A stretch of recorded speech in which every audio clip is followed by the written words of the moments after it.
Genèse chapitre 24, version Semeur. Abraham était un vieillard très âgé. L'Éternel l'avait béni en toutes choses. Il dit à son serviteur le plus ancien qui administrait tous ses biens, place ta main sous ma cuisse et jure-moi par l'Éternel, le Dieu du ciel et le Dieu de la terre, que tu ne prendras pas pour mon fils une femme parmi les filles des Cananéens, au milieu desquels j'habite, mais que tu iras dans mon pays au sein de ma parenté et prendre une femme pour mon fils Isaac. Le serviteur lui répondit, « Peut-être cette femme ne voudra-t-elle pas me suivre dans ce pays-ci? Devrais-je alors amener ton fils dans le pays d'où tu es parti? Garde-toi bien de ramener mon fils là-bas, lui dit Abraham. L'Éternel, le Dieu du ciel, qui m'a fait quitter ma famille et le pays où elle s'était établie, qui m'a parlé et m'a promis par serment de donner ce pays-ci à ma descendance, te fera précéder par son ange pour que tu puisses emmener de là-bas une femme pour mon fils. Si cette femme ne consent pas à te suivre, tu seras dégagé du serment que je te demande de prêter. Mais quoi qu'il arrive, tu ne ramèneras pas mon fils là-bas. » Alors le serviteur mit sa main sous la cuisse d'Abraham son maître et lui jura d'exécuter ses ordres. Par la suite, il prit 10 chameaux de son maître et partit en emportant toutes sortes de biens excellents appartenant à son maître. Il prit la direction de la haute Mésopotamie, du côté de la ville où habitait Nahor. Arrivé là-bas, il fit s'agenouiller les chameaux auprès d'un puits à l'extérieur de la ville. C'était le soir, au moment où les femmes sortent pour puiser de l'eau. Alors il pria, « Éternel, Dieu d'Abraham mon maître, veuille témoigner ta bonté à mon maître en me faisant rencontrer aujourd'hui celle que je cherche. Voici, je me tiens près de la source et les filles des habitants de la ville vont venir puiser de l'eau. Que celle à qui je dirai, s'il te plaît, penche ta cruche pour me donner à boire, et qui me répondra, bois, et je vais aussi faire boire tes chameaux, soit celle que tu destines à ton serviteur Isaac. Ainsi je saurai que tu témoignes de la bonté à mon maître. » Il n'avait pas encore fini de parler que Rebecca arriva, la cruche sur l'épaule. C'était la fille de Bethuel, fils de Milca et de Nahor, le frère d'Abraham. La jeune fille était très belle, elle était vierge, aucun homme ne s'était encore uni à elle. Elle descendit à la source, remplit sa cruche et remonta. Alors le serviteur courut à sa rencontre et lui dit, « S'il te plaît, laisse-moi boire un peu d'eau de ta cruche. » Elle répondit, « Bois, mon seigneur. » Et elle s'empressa de descendre la cruche de son épaule pour la prendre dans ses mains et de lui donner à boire. Après quoi, elle lui dit, « Je vais aussi puiser de l'eau pour tes chameaux jusqu'à ce qu'ils aient assez bu. » Elle s'empressa de vider sa cruche dans l'abreuvoir, courut encore au puits et puisa de l'eau pour tous les chameaux. Le serviteur étonné l'observait sans dire un mot pour voir si oui ou non l'Éternel faisait réussir son voyage. Quand les chameaux eurent fini de boire, il prit un anneau d'or d'environ 6 grammes, ainsi que 2 bracelets d'or pesant chacun plus de 100 grammes, qu'il passa au poignet de la jeune fille. Puis il lui demanda, « De qui es-tu la fille? Dis-le-moi, s'il te plaît. Y a-t-il dans la maison de ton père de la place pour que nous puissions y passer la nuit ?» Elle lui répondit, « Je suis une fille de Bethuel, le fils de Milca et de Nahor. » Puis elle ajouta, « Il y a chez nous de la paille et du fourrage en abondance, et toute la place pour vous loger. » Alors le serviteur s'inclina pour se prosterner devant l'Éternel. Il dit, « Loué soit l'Éternel, le Dieu d'Abraham mon maître, qui n'a cessé de témoigner sa bonté et sa fidélité à mon maître.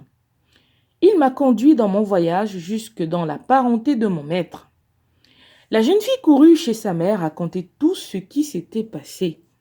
Rebecca avait un frère nommé Laban. Celui-ci se précipita au dehors et courut rejoindre le serviteur près de la source, car il avait vu l'anneau et les bracelets au poignet de sa sœur, et il avait entendu Rebecca raconter ce que l'homme lui avait dit. Il alla donc trouver le serviteur qui se tenait avec les chameaux près de la source, et lui dit, « Viens chez nous, homme béni de l'Éternel, pourquoi restes-tu dehors? J'ai préparé la maison et fait de la place pour tes chameaux. » Alors le serviteur entra dans la maison, et Laban fit décharger les chameaux et leur fit donner de la paille et du fourrage. Il fit apporter aussi de l'eau pour lui laver les pieds ainsi qu'aux hommes qui l'accompagnaient. Puis, il leur servit le repas, mais le serviteur prit la parole. « Je ne mangerai pas avant d'avoir dit ce que j'ai à dire. Eh bien, parle, lui dit Laban. Je suis le serviteur d'Abraham, dit-il. L'Éternel a richement béni mon maître, et il a fait de lui un homme important. Il lui a donné des moutons, des chèvres et des bovins, de l'argent et de l'or, des serviteurs et des servantes, des chameaux et des ânes. Dans ses vieux jours, Sarah, la femme de mon maître, lui a donné un fils, à qui il a fait don de tout ce qu'il possède. Or, mon maître m'a fait prêter serment en disant, « Tu ne feras pas épouser à mon fils une Cananéenne du pays où j'habite. Mais tu te rendras dans la famille de mon père, et c'est là que tu prendras une femme pour mon fils. » J'ai répondu à mon maître, « Peut-être la femme ne voudra-t-elle pas me suivre ?» Il m'a dit alors, « J'ai toujours vécu selon la volonté de l'Éternel. Il enverra son ange avec toi et fera réussir ton voyage pour que tu trouves une femme pour mon fils dans ma parenté, dans la famille de mon père. Une fois que tu te seras rendu dans ma parenté, si l'on refuse de laisser partir la jeune fille, alors tu seras dégagé du serment que je t'impose. Or, aujourd'hui, quand je suis arrivé à la source, j'ai prié, Éternel, Dieu de mon maître Abraham, veuille faire réussir le voyage que j'ai entrepris. Je me tiens près de la source. La jeune fille qui sortira pour puiser de l'eau, à qui je demanderai de me donner à boire un peu d'eau de sa cruche, et qui me répondra, « Bois, puis je puiserai aussi de l'eau pour tes chameaux, qu'elle soit la femme que tu destines au fils de mon maître. » Je n'avais pas encore fini de prier en moi-même que Rebecca est sortie, une cruche sur l'épaule. Elle est descendue à la source et a puisé de l'eau. Je lui ai demandé, « S'il te plaît, donne-moi à boire. » Elle s'est empressée de descendre sa cruche de l'épaule et m'a dit, « Bois et je donnerai aussi à boire à tes chameaux. » J'ai donc bu et elle a aussi donné à boire aux chameaux. Puis je lui ai demandé, « De qui es-tu la fille ?» Elle m'a répondu, « Je suis la fille de Bethuel, le fils de Nahor et de Milca. » Alors j'ai mis un anneau à son nez et j'ai passé des bracelets à ses poignets. Ensuite, je me suis inclinée pour me prosterner devant l'Éternel, et j'ai loué l'Éternel, le Dieu de mon maître Abraham, pour m'avoir conduit sur le bon chemin chez la petite nièce de mon maître, afin que je la ramène pour son fils. Et maintenant, si vous voulez témoigner une véritable bienveillance à mon maître, dites-le moi. Sinon, dites-le aussi pour que je me tourne d'un autre côté. Laban et Bethuel répondirent, « Tout cela vient de l'Éternel. Que pourrions-nous dire de plus en bien ou en mal? Voici Rebecca, elle est là devant toi. Prends-la, emmène-la et donne-la comme épouse au fils de ton maître, comme l'Éternel en a décidé. » Lorsque le serviteur d'Abraham entendit ces paroles, il se prosterna jusqu'à terre devant l'Éternel. Puis il sortit des objets d'argent et d'or et des vêtements pour les donner à Rebecca. Il fit aussi de riches présents à son frère et à sa mère. Après cela, lui et ses compagnons mangèrent et burent. Puis ils passèrent la nuit dans la maison.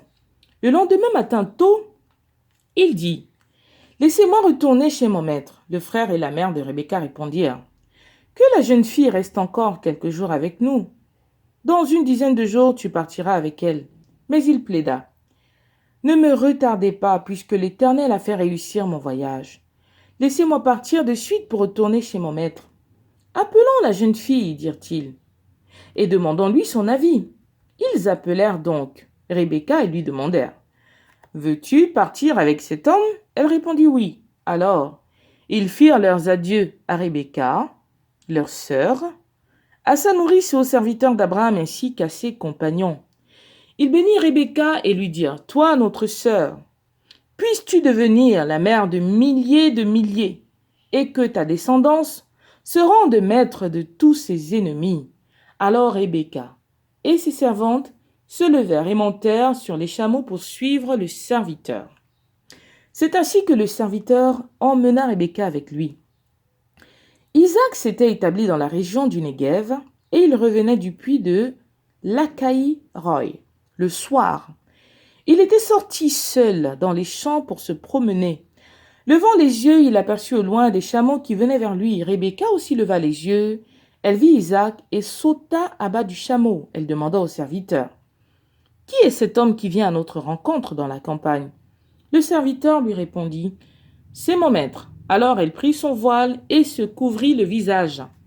Le serviteur raconta à Isaac tout ce qu'il avait fait. Là-dessus, Isaac conduisit Rebecca dans la tente de Sarah, sa mère. Il la prit pour femme et il l'aima. C'est ainsi qu'il fut consolé de la mort de sa mère.